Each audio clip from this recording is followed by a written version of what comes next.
मित्रों, जय श्री राम, राधे राधे। मित्रों, आइए श्री रामचरितमानस का हिंदी अर्थ सहित पाठ करते हैं। दोस्तों, आज की कथा बहुत ही अच्छी होने वाली है, अतः आप सब लोगों से गुजारिश है कि वीडियो को पूरा देखिएगा और जो भाई चैनल को सब्सक्राइब नहीं किए होंगे कृपया चैनल को सब्सक्राइब करें और एक लाइक ज़रूर करिएगा। चलिए पाठ प्रारंभ करते हैं। प्राणनाथ देवर सहित कुशल कोशलायाई, पूजहि सब मन कामना, सुजस रहाई जग छाई।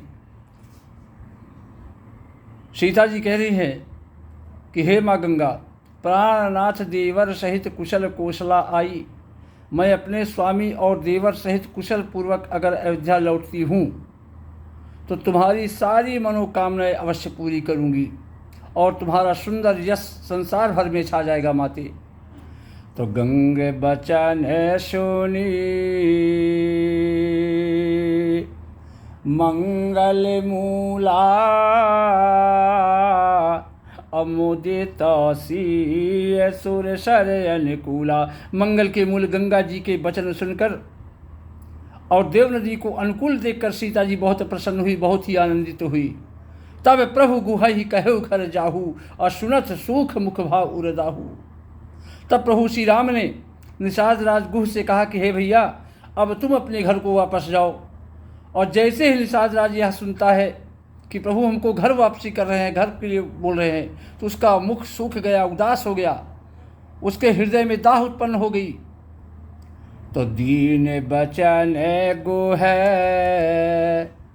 कह कर जोरी, अब विनय सुनहु रघुकुल मनि मोरी। नाथ साथ रही पंथ दिखाई, अकर दिन चारि चरण सेवकाई। दीन बचन गुह कह कर जोरी, और विनय सुनहु रघुकुल मन मोरी। निषाद राज कहने लगा, हाथ जोड़कर विनती करने लगा, प्रार्थना करने लगा कि हे प्रभु, मेरी विनती तो सुन लीजिए, मेरी प्रार्थना तो सुन लीजिए। मैं आपके साथ रहकर रास्ता दिखाकर 2-4 दिन में आपकी चरणों की सेवा करके वापस आ जाऊंगा, मुझे कुछ दूर तक तो ले चलिए। जय बन जाई रहब रघुराई, अपरन कुटी में करब सुहाई। हे श्री राम, हे रघुराज, जिस वन में आप जाकर रहेंगे वहाँ मैं सुंदर पर कुटी पत्तों की कुटिया बना दूंगा आपके लिए। अतब मोहि कहा जस देव रजाई, असोई करी हूँ रघुवीर दुहाई।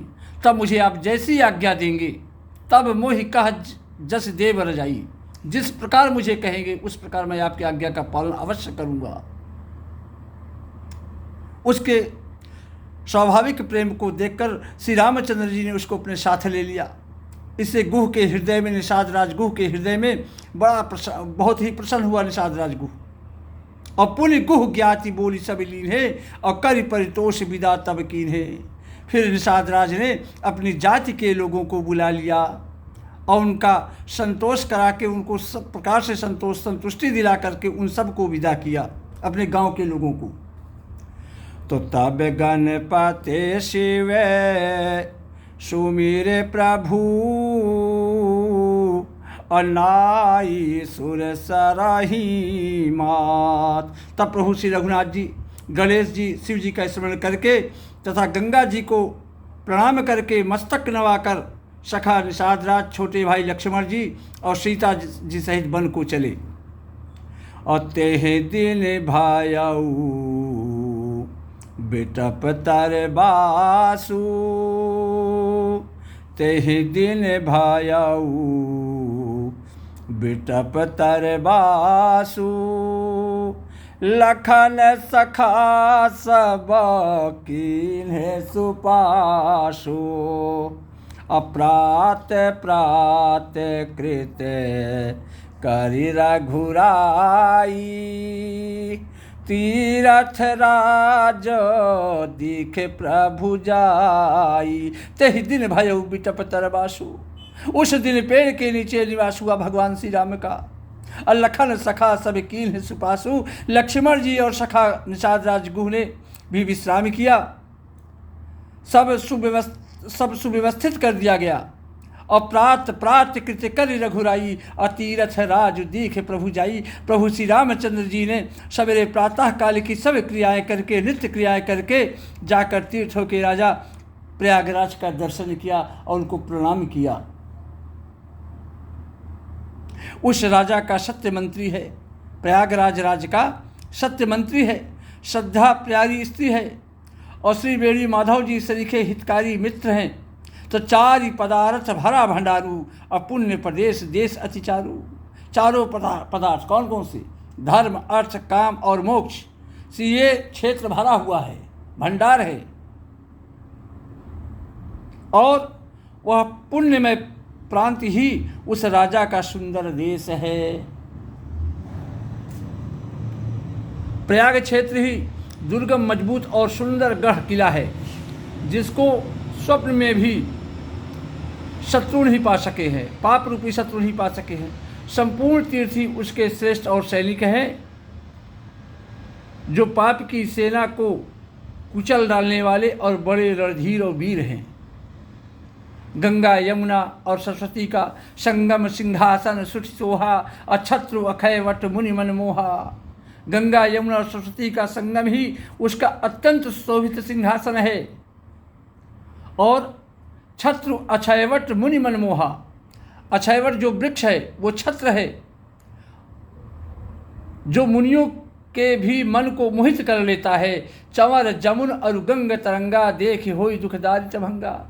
जो मुनियों के भी मन को मोहित कर लेता है, यमुना जी और गंगा जी की तरंगे उसके चंवर हैं, जिनको देखकर ही दुख और दृढ़ता नष्ट हो जाती है। तो सेवहि सुकृति साधु सुचि, पावहि सब मन काम। बंदी वेद पुराण गण, कहहि विमल गुण ग्राम। सियावल रामचंद्र शंकर उमा की जय। सेवहि सुकृति साधु सुचि, पावहि सब मन काम। पुण्यात्मा पवित्र साधु उसकी सेवा करते हैं और सबकी मनोरथ पूर्ण होता है। वेद और पुराणों के समूह भाट हैं। बंदी वेद पुराण गण, कहहि विमल गुण ग्राम। प्रभु श्री राम जो है प्रयागराज की प्रशंसा कर रहे हैं, विशेषता बता रहे हैं कि बंदी वेद पुराण गण, कहहि विमल गुण ग्राम। वेद और पुराणों के समूह भाट हैं, जो उसके निर्मल गुणगणों का बखान किया करते हैं प्रयागराज में। को कहि सकाई प्रयाग प्रभाऊ, अकलु से पुंज कुंजर मृगराऊ। अस तीरथ पति देखि सुहावा, असुख सागर रघुवर सुख पावा। को कही सकई प्रयाग प्रभाऊ। पापों के समूह रूपी हाथी के मारने के लिए सिंह रूप प्रयागराज का प्रभाव, महात्म्य कौन कह सकता है, कौन इसका वर्णन कर सकता है। वस तीरथ पति देख सुहावा, और सुख सागर रघुवर दुख सुख पावा। ऐसे सुहावने तीर्थराज का दर्शन कर सुख के समुद्र कुल से श्री राम जी ने बड़ा ही आनंदित हुए, बहुत ही आनंद प्राप्त किया। उन्होंने अपने श्री मुख से सीता जी, लक्ष्मण जी और सखा गुह को तीर्थराज की महिमा कहकर सुनाई। अकरि प्रणाम उदय खत बनवागा, अकहत महात्म अति अनुरागा। तदनंतर प्रणाम करके प्रयागराज को, वन और बगीचों को देखते हुए और बड़े प्रेम से महात्मा कहते हुए भगवान श्री राम आगे की ओर बढ़े। तो यही विधि आई बिलो की बेनी, सुमिरत सकल सुमंगल देनी। अमुदित नहाई कीन्ह शिव सेवा, पूजी जथा विधि तीरथ देवा। यही विधि आई बिलो की बेनी। इस प्रकार श्री राम ने अब आकर त्रिवेणी का दर्शन किया, जो स्मरण करने से ही सब सुंदर मंगलों को कर देने वाली है। तो मुदित तन्हाई की शिव सेवा। फिर आनंद पूर्वक त्रिवेणी में स्नान करके शिव जी की सेवा पूजा अर्चना की और विधि पूर्वक तीर्थ देवताओं का पूजन भी किया। अतः प्रभु भरद्वाज पही आए, अकर दंडवत मुनि उरलाए, और मुनि मन मोद न कछु कही जाई, अब ब्रह्मानंद रास जन पाई। उसी समय स्नान पूजन आदि सब करके जब प्रभु श्री राम फुर्सत होते हैं, तब प्रभु श्री राम जी भरद्वाज जी के पास आए फुर्सत होकर के, उन्हें दंडवत प्रणाम करते हैं और तब मुनि भरद्वाज उनको अपने हृदय से लगा लेते हैं। मुनि के मन का आनंद का कुछ कहा ही नहीं जा सकता। इतना प्रसन्न है मुनि जी भगवान श्री राम का दर्शन करके कि जिसका वर्णन नहीं किया जा सकता, मानो उन्हें ब्रह्मानंद की रास ही मिल गई हो। श्री राम जय जय राम, श्री राम जय जय राम। जय श्री राम। राधे राधे।